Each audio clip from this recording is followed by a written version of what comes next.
इस बार के चुनाव में मुख्य मुद्दा क्या रहेगा जनता के बीच में? जो चुनाव है वो मेन मुद्दा ये है कि अगर केंद्र की मोदी सरकार को नहीं हटाई जाएगी तो पूरा तानाशाह एक तरह का लोकतंत्र पे हावी हो जाएगा। तो कहने का आप जो देख रहे हैं अभी सिर्फ और सिर्फ डिक्टेटरशाही चल रही है। आप एक मंत्री का जो नाम बता दें जिसको आप जानते होंगे, जिसको आप काम के बेस पे चिनते होंगे, केंद्र सरकार की कोई भी एक मंत्री का नाम आप बताएं जिनको आप कहेंगे कि उनसे हमारा कोई काम हो पाएगा। पहला मुद्दा तो यह है कि अगर इस बार लोकतंत्र में जनता का भागीदारी नहीं रहा, किसी भी तरह से अगर सत्ता की चेंजिंग नहीं हुई, सत्ता नहीं बदला, तो ये लोकतंत्र के लिए बहुत खतरनाक होगा। दूसरी बात, इस बार का जो दूसरा मुद्दा है वो है रोजगार। बिहार के जो युवा हैं वो मुख्य रूप से रोजगार पे आश्रित है। यहाँ न कोई जो हमारी स्टेट की सरकार है उसमें अगर तेजस्वी यादव को 17 महीना और 15 महीना इंक्लूड कर दीजिए, उसके बाद जो भी रही है, तो जो पलटू चाचा का जो सरकार रहा है उन्होंने कोई एक उद्योग लगाने का काम नहीं किया है। अब रोजगार जो है हम लोग मुख्य रूप से रोजगार पे डिपेंड है। यहाँ कोई बड़े उद्योग धंधे तो है नहीं, तो लोग यहाँ से आप देखिए जिस भी ट्रेन में जाइए आप, ट्रेन भर भर के पंजाब, जालंधर, हैदराबाद, दिल्ली, मुंबई जा रही है और लोग वहाँ मजबूर हो रहे हैं अपनी जिंदगी को गुजारने में। तो सबसे बड़ा मुद्दा यहाँ है कि बिहार बिहारी का है और बिहार को अच्छा बनाया जाए और अच्छा बनाने में केंद्र में हमारी जो भागीदारी हो वो बेहतर हो। दूसरा मुद्दा जो शिक्षा का जो व्यवस्था है, शिक्षा देख रहे हैं लोग पढ़ रहे हैं लेकिन शिक्षा की गुणवत्ता बहुत गिर गई है। अब जब मेरी केंद्र में सरकार, मेरे स्टेट में जब इनके साथ कोलेशन हुई तो सरकार जब बनी तो आपने देखा कि हमने बीपीएससी से शिक्षकों की बहाली शुरू की। बीपीएससी जो है बिहार संघ लोकसेवा आयोग जो लिए एग्जाम, उसमें एक अपना टीचर का जो क्वालिटी था बहुत बेहतर था। इसी तरह अगर आगे हमारी सरकार आती है और केंद्र में जो भी भागीदारी होती है हमारे साथ और हमारे सांसद जाते हैं तो हमारी हर एक मुद्दा को लोकसभा में उठाने का काम करेंगे। दूसरा, जो कर्मचारी देख रहे हैं बिहार की तानाशाह सरकार, उनको ओपीएस के नाम पे कुछ भी नहीं कह रही है। ओपीएस इनके लिए बहुत बड़ा मुद्दा है। आप समझिए जब कोई आदमी आपका नौकरी खत्म करके घर जाता है तो उसके जीने का जो दिनचर्या होगा क्या होगा? सबसे बड़ा होगा अगर उनको ओपीएस नहीं रहेगा तो कल का उनका सम्मान, उनका कोई जो आप कह रहे हैं रोजगार, उनके लिए कुछ नहीं रह जाएगा और उनको वृद्ध आश्रम में अपना जिंदगी व्यतीत करना होगा। इसलिए सरकार को हर स्थिति में ओपीएस पे सोचना पड़ेगा और लोगों को भी सोचना पड़ेगा जो युवा नौकरी में आ रहे हैं कि ओपीएस के साथ जिएंगे कि ओपीएस के साथ जिएंगे। तो ये एक बहुत बड़ा मुद्दा बनेगा। ओपीएस जो है आपने देखा है, प्रियंका गांधी हो, माननीय राहुल गांधी हो या भी जो भी कांग्रेस में जो मेरा कोलिशन है, जो भी हम लोग का जो कोलिशन है, वो कांग्रेस की सरकार हर जगह ओपीएस की मुद्दा उठा रही है। आप इसको प्राथमिकता दे रही है और जहां भी सरकार आ रही है वहां ओपीएस लागू करने का काम कर रहा है।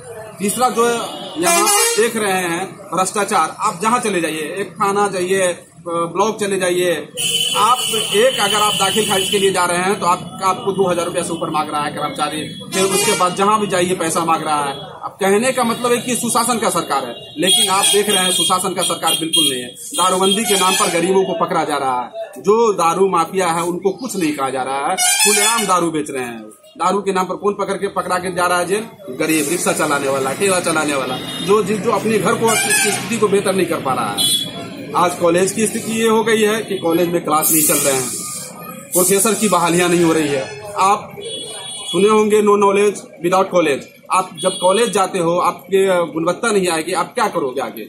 तो कॉलेज की जो बहालियां हैं वो खाली पड़ी हुई हैं। आप जिस भी सेक्टर में, लाइब्रेरियन की बहालियां हैं खाली पड़ी हुई है।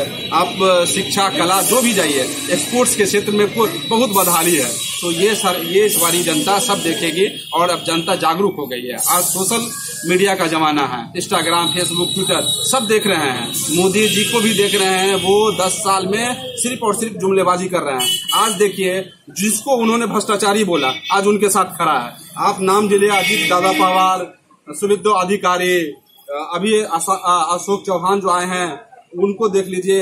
हेमंता विश्व शर्मा सबसे बड़ा एग्जाम्पल है। आप देखो कि कांग्रेस में उसने अपना 22 साल गुजारा और जब भी 22 साल रहा तो 15 साल तरुण गोगोई के मुख्यमंत्री काल में वो एक अच्छे पोस्ट का मंत्री था। लेकिन आज जब उस पर घोटाला का चार्ज लगा तो वो पतली गली से लेके वॉशिंग पाउडर होते हुए बीजेपी में गया।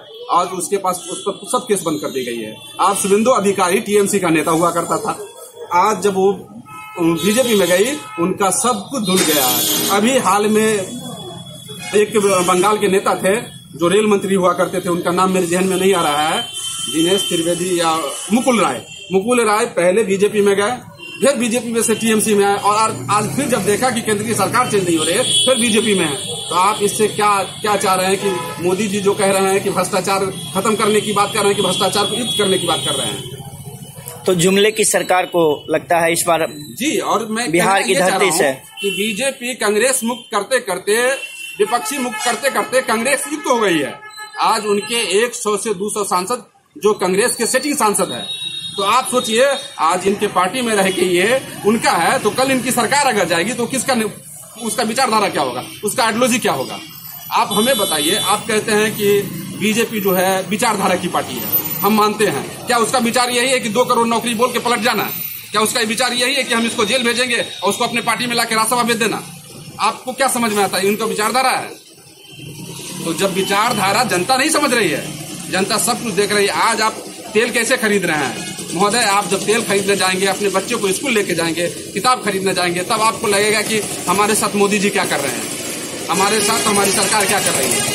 तो आपको भी महोदय इस सब बातों पर, और जितनी जनता है, पब्लिक है, हम आपके श्रोतागण को आग्रह करेंगे कि आप वो अपने दिनचर्या को भी सर्वे करें, न्यूज को देखें और कैलकुलेशन अपने माइंड से करें। आज जो गोटी मीडिया का दौर है, मैं आपके बारे में नहीं कह रहा हूँ, आपका मीडिया बहुत स्वच्छ है, ईमानदार है, बहुत अच्छा से काम कर रही है, और हम चाहते हैं कि हमारी आवाज आपके थ्रू जनता तक जाए, और हमारे नेता की भी आवाज जनता तक जाए, और हमारा जो विचारधारा है, रोटी कपड़ा और मकान, गरीबों को इंसाफ मिले, इस पर हम लोग कायम हैं, और इसी को लेके हम जनता के बीच जाएंगे। और अभी जो हम लोगों के साथ विश्वासघात हुआ, क्योंकि हम सरकार में नहीं थे, हम लोग, माननीय तेजस्वी यादव ने बार बार कहा कि आप सरकार चलाइए, मैं बाहर से आपका सपोर्ट कर रहा हूं, लेकिन उन्होंने पलटी मारने का जो प्रक्रिया अपनाया है, और हर बार जो ये काम करते हैं, इनमें इनकी विश्वसनीयता पूरी तरह से खत्म हो गई है। मैं तो ये अपनी बात को थोड़ा संक्षिप्त में, मुद्दे तो बहुत हैं, अगर गिनाऊंगा तो रात हो जाएगी, लेकिन संक्षिप्त में एक बात कह के खत्म करता हूं कि नीतीश जी शपथ ग्रहण लिए, 4 मंत्री के साथ लिए, और थोड़ा ही दूर जब राजभवन से निकले तो उनको पता चला कि मेरा सॉल छूट गया है। जब वो दोबारा गए राज्यपाल के महोदय के पास, राज्यपाल ने हाथ जोड़ लिया कि महोदय अभी तो कम से कम इस्तीफा मत दीजिए। तो ऐसी सरकार चल रही है महोदय यहाँ। आपका बहुत बहुत धन्यवाद हमारे चैनल में। आपका भी धन्यवाद। अभी जो यात्रा में है, इसका मुख्य उद्देश्य क्या है आपका? जी, इस बार मुख्य उद्देश्य है तेजस्वी जी को भारी अपार मतों से जिताना है। इस बार हम लोग कहाँ से? यहाँ समस्तीपुर से जिताएंगे हम लोग, बहुत फुल बहुमत से जिताना है। मोदी जी है झूठा वादा करते हैं, हमारा सरकार जो वादा करते हैं वादा पूरा करने का काम किए हैं। कैसे? इस बार 4 लाख प्लस नौकरी दिए हैं। मोदी जी 15 लाख का वादा किए, एक भी वादा पूरा नहीं किए, 40% वादा भी नहीं पूरे किए। हमारे सरकार जो भी वादा करते हैं वादा पूरा करने का काम किया है। इसी वजह से हम लोग सारा युवा एकत्रित होकर तेजस्वी जी को सीएम बनाएंगे। 25 में हम लोगों का उम्मीद है, और आगे भी तेजस्वी जी काम करेंगे। इसी उम्मीद के वजह से हम लोग वोट करने जा रहे हैं तेजस्वी जी को। अभी आपने कहा है 40 में 40 सीट जीतेंगे। तेजस्वी ने बिहार के लिए क्या किया है जो आप 40 में 40 बिहार के लिए तेजस्वी ने बहुत कुछ कर दिखाया। 17 महीना मौका मिला और बिहार के युवाओं को रोजगार देने का काम किया। 17 महीना में 5 लाख युवाओं को सरकारी नौकरी और 4 लाख शिक्षक को राज्य कर्मी का दर्जा और ओल्ड पेंशन की मांग हमारे नेता कर रहे हैं। तेजस्वी यादव पर जातिवाद की जो प्रचार हो रही है, इस पर क्या कहना है? यहाँ A to Z है, A to Z के बाद अब बाप की पार्टी हो गई है RJD।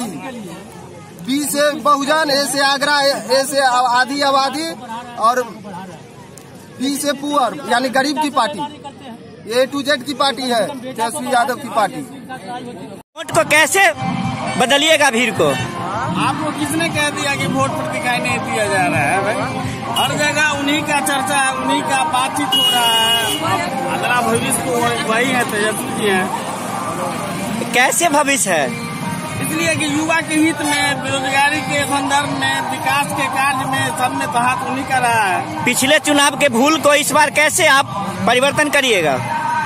अब की बार तेज रफ्तार तेजस्वी सरकार, यही समझ लीजिए। इनके अलावा दूसरा कोई ऑप्शन नहीं है बिहार में। पलटी मार को हटा देना है इस बार। आपको भू माफिया कहा जाता है, आपको दारू माफिया कहा जाता है, अरे आपको नौकरी माफिया कहा जाता है। गिरेबान में देखे अगला आदमी अपने गिरेबान में देखे। तेज रफ्तार तेजस्वी सरकार यूथ में जो जोश है, इससे आपको समझ में नहीं आ रहा है। हमारे बिहार ही नहीं पूरा देश पर राज करेगा। ये तेजस्वी का जो माइंडसेट है सबको समझ में आ गया है।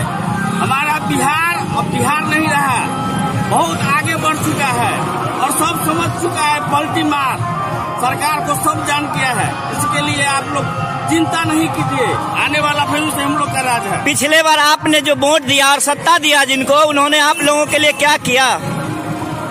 किसने? जिनको आप लोगों ने वोट दिया, जिनको तेजस्वी जी को वोट दिए पिछले बार, तो उन्होंने आपके लिए क्या किया? अरे क्या नहीं किया, सोनो पूछिए। अभी देखिए ना कि रोजगार के संदर्भ में 17 साल से नहीं जो हुआ, अभी ये तेजस्वी जी कर दिए हैं। टीचर का बहाली हो, पुलिस का बहाली हो, मेडिकल का बहाली हो, पारा मेडिकल का बहाली हो, राजस्व का संदर्भ में बहाली हो, जिसमें आप ले लीजिए, जिस मुद्दा में ले लीजिए। भ्रष्टाचार पर अंकुश लगाने का काम हमारे माननीय तेजस्वी जी ने किया है और आने वाला भविष्य में इनसे बेहतर नेता हम लोग के लिए, युवा के लिए, हम लोग की हितैषी सबसे बढ़िया नेता, शिक्षित हर मामला में ये तेजस्वी जी खड़े उतर रहे हैं। अभी जो आप यहाँ पर हैं किस लिए? तेजस्वी यादव जी आ रहे हैं, रैली है उनका, उनसे मिलने के लिए। तो आके वो क्या देंगे आपको? हमारे रोजगार देंगे। कैसे रोजगार देंगे? उनकी सरकार तो नहीं है। सरकार जब उनकी आएगी तब वो रोजगार देंगे। सरकार थी तो दे रहे। सरकार ऐसा तो हमेशा किसी का सरकार थोड़ी रहता है, ये तो आना जाना लगा ही रहता है। सरकार आती रहती है, जाती रहती है। उम्मीद है? हाँ बिल्कुल है, 100% है। हमें विश्वास है उन पे, वो रोजगार देंगे हमें।